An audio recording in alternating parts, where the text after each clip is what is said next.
La biodiversité sur l'exploitation, c'est le maintien d'un écosystème favorable à la production. La biodiversité, ça évoque une grande diversité végétale et animale. Et plutôt une diversité ordinaire, une diversité d'espèces rares.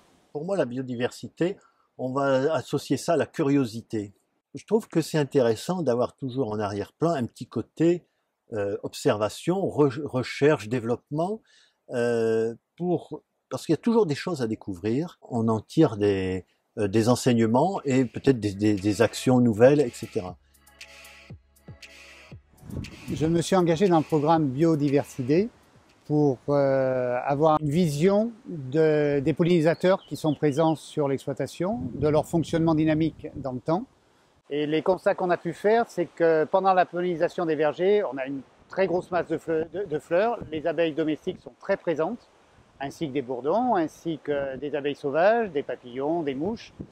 Par contre, en dehors des périodes de floraison des vergers, on retrouve dans nos enherbements naturels pendant toute la durée de floraison essentiellement des abeilles sauvages, des bourdons, peu d'abeilles domestiques, parce que l'enherbement est très diversifié et donc on n'a jamais un effet massif de floraison. On a mis en place des bandes fleuries qui sont réparties juste à proximité des champs de melons. Et on a constaté qu'il y avait un regain de pollinisateurs, notamment, qui étaient attirés par ces bandes fleuries.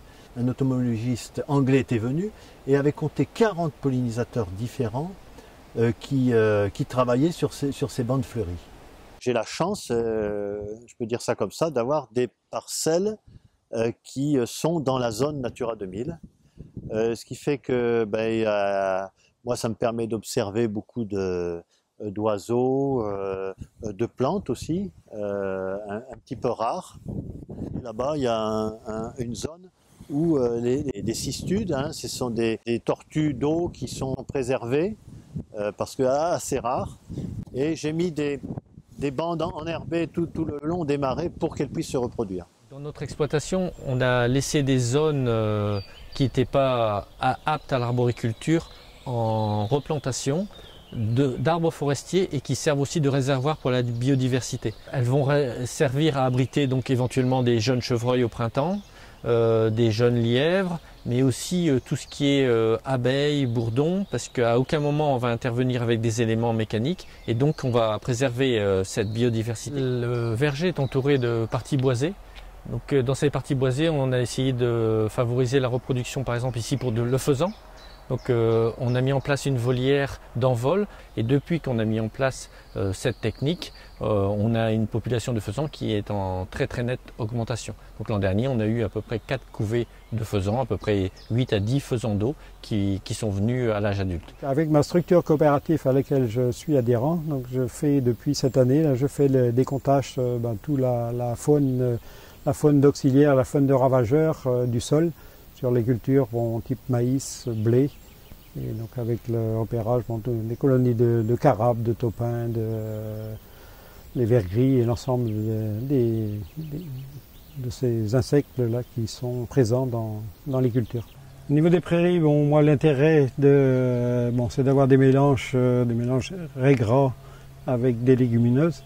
Donc dans un but de production laitière surtout, d'avoir une valeur alimentaire intéressante. L'intérêt aussi est d'avoir une diversité de légumineuses à l'intérieur, c'est d'avoir des périodes de floraison aussi assez variées. Donc le trèfle, le lotier, la minette, et puis d'avoir une présence d'insectes pollinisateurs à l'intérieur assez intéressante. Donc là, sur cette parcelle-là, vous voyez, il y a deux types de biodiversité, on va dire. Vous avez un bout de haie qui a été fait il y a au moins 20 ans, sur une centaine de mètres. C'était les toutes premières qu'on remettait en place. Et ensuite, donc, il y a une bande enherbée qui va jusqu'à l'autre bout de la parcelle, avec des plots d'arbustes. Ensuite, on a une parcelle de betterave là-bas dans le fond, dans lequel il y a deux bandes enherbées. Donc vous voyez, il y a un début de maillage, mais là, le maillage est un peu léger. Donc c'est ce qui explique que pour faire vraiment réaliser une trame verte, il faudrait que tous les exploitants en réalité se mettent à faire des bandes, parce que tout seul sur une exploitation, vous n'y arrivez pas à partir du moment où vous avez des parcelles qui sont dispersées. Donc il y a encore du travail à faire et ça, c'est ce qu'on veut faire à travers Symbiose.